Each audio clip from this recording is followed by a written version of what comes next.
just have one goal and message this morning, and that is to tap the brains of some of not only the most experienced people in this field of nature preservation, but also some of the most creative.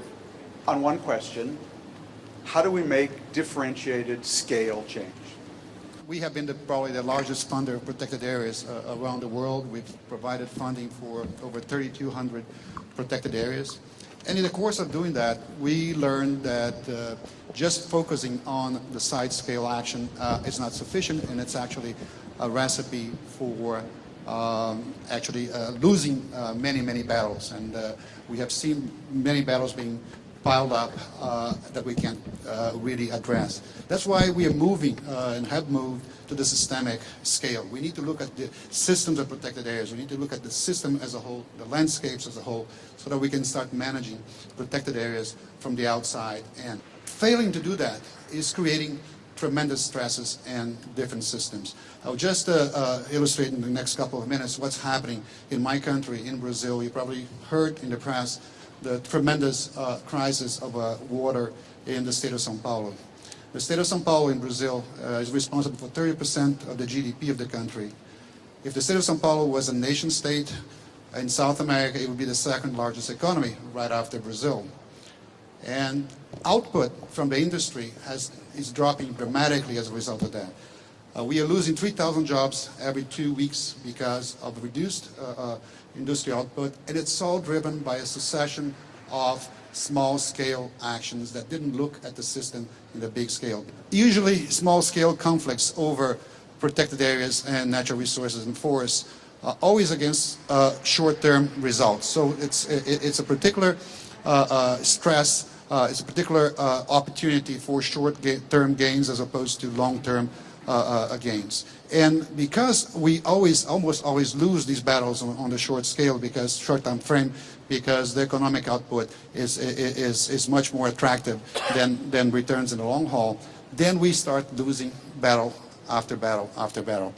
However, if we look at the scale of the system, you go up and look at that and say, well, actually, in the long haul, if we had protected all of these spaces that we lost in the system that feeds São Paulo with water, the benefit of that in the economic returns would be tremendously more than the small-scale battles that we lost on economic terms. So this is what I mean. We need to look at the system, look at the economic opportunities that we have at that scale, and then we can have decisions mainstreamed into decision-making of governments. What we're facing is a tremendous loss of biodiversity and culture across our world. That's our heritage. Protected areas at the local level are clearly part of the solution. First, we need a robust definition that in fact is accepted and implemented and understood by all of the parties. We're in a bizarre situation where 12 years ago, the member companies of my organization committed to no-go on World Heritage sites. The governments aren't enforcing it. The governments aren't setting it out there so that all mining companies can accept that no-go commitment. How can we make it work in practical terms if all of the parties aren't aligned on that issue? What we need to do to make it work, to see that commitment in place by all parties, is create inclusive processes,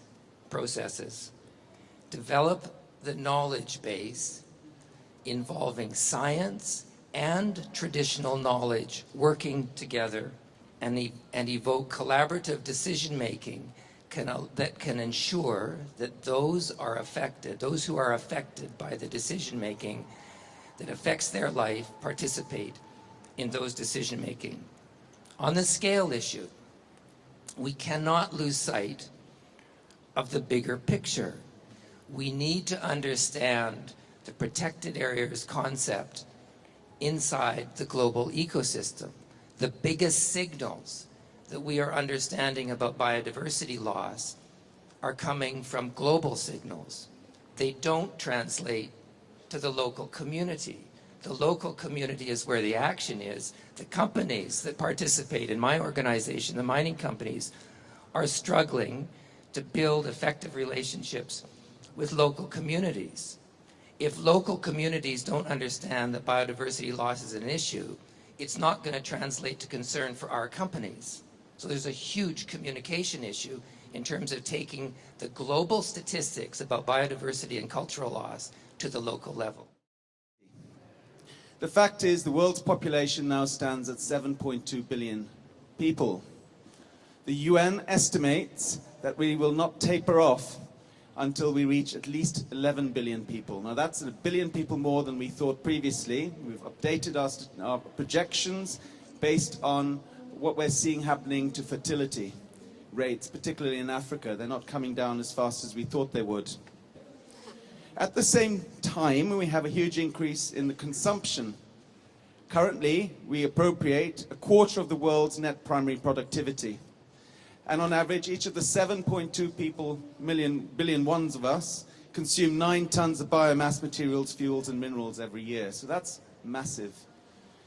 The Sustainable Development Goals will require complete rethink in terms of how we operate. This is not something around tinkering on the margins, as we've been doing thus far, if we're to survive as a species. And the question is, do we have the ability to do that? Do we have the political wherewithal to do that? Do we have the leadership to do that? That's a key issue. So I look at protected areas as being key parts of our armory in solving many of the problems that we face. I've spoken about health.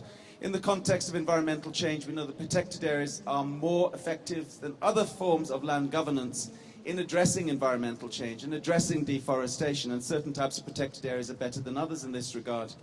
So that's just at health. I'm going to stop there, but we can speak to food security, we can speak to water security, we can speak to climate change adaptation, and many, many other key fundamentals of development in pointing to the solutions of the future to make the paradigm shift that we desperately need in order to continue to achieve the development objectives that we aspire to. The biggest pressures we face are global climate change looking forward and diffuse incremental catchment changes, very similar to the Brazil case, I think, that was spoken about. They kind of happen without you knowing about them unless you're measuring them properly. We've been tremendously helped by satellite imagery and modern tools, which are all for us only in the last 10, 15 years. First principle I want to talk about is that reporting system. It's important that people understand that we regard it as brutally honest, that we're saying there's something wrong with the Great Barrier Reef. It was when we put out our first report in 2009, people were ringing me saying this is the first time anyone said it's anything other than pristine. It may sound trivial to you, and we have for a long time had guidelines on water quality. We know what the water quality needs to be for a healthy reef, healthy seagrass, but now we're setting guidelines for ecosystem health indicators and biodiversity indicators that we haven't had before. The second principle is cumulative context. You really need to get away from environmental impact, project by project thinking. You would think that would be easy to do because we all understand multiple pressures, multiple changes in the system, but the civil society drives you towards iconic issues and single factor explanations. My third one, and I'll leave it at this one, is the concept of system recovery. We have a program now, as of last six months, on how to manage for reef recovery, and it's absolutely about community involvement, about changing the attitudes and heavily biased towards education and stewardship, so that any decision maker in any jurisdiction will come up with a decision about the many small actions that will lead you to a more positive outcome. As we look to the future, we need to think about what is going to be happening that national economies, the global economies, will be able to engage with this, and can we take advantage of some of those scales? And I think there really are some conservation and development opportunities out there. One of those big drivers is the increased urbanization around the world. We have 7 billion people now in the world. 54% of those people live in cities. At present trends, within 30, 40 years, we'll have a global population of 10 to 11 billion. And perhaps 80% or more of those people will live in cities. The the challenge for us, I think, as a global society, and a challenge for us in terms of national economies and national planning, and the challenge for us as we look to respond to this changing distribution of human beings over the surface of this world, is how do we go through the process of protecting some of these natural areas out there, which we will need for their ecosystem services in a urbanized world. And we can do it, I think, in probably two very different ways, or probably both. One is the approaches that Gustavo began to talk about this morning, which was thinking very much about systemic scale issues. How do we develop this from the top down so that national planning is able to take advantage of this potential opportunity? And probably we need to be doing this about now. The other approach is very much from the bottom up. How do we continue to make sure that the people in the broader landscape, people who live in and around national parks, people who live in natural areas, how do we make sure that they maintain, help us grow the natural estate? I think there's a big challenge out there. The ways are unclear, but I also think it's a hopeful scenario. I believe that we have to change our mindsets and create new social norms. Simply, we have to stop stealing natural capital from the future generations. Protected areas are an essential part of all these solutions, not a competing field of activities. Thus, they should be included into the broader development agenda. How? The tools are there, the science is in place. Mainstreaming protected areas, making them relevant to kids, ordinary citizens, politicians, using efficient communication, I mean showing clearly the dependence of human well-being on nature, biodiversity, and when making them relevant to people, taxpayers and decision makers, we have to use metrics measuring what really matters.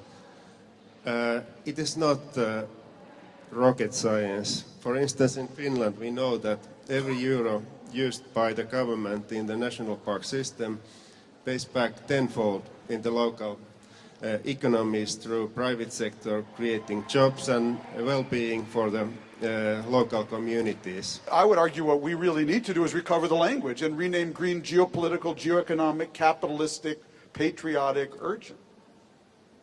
So wrestle with either one of those questions. Point Mr. Hodge raised. Our estimates have shown that we need $33 billion per year to meet the Aichi targets on protected areas. That is to expand them to meet the targets and to ensure that they are effectively managed.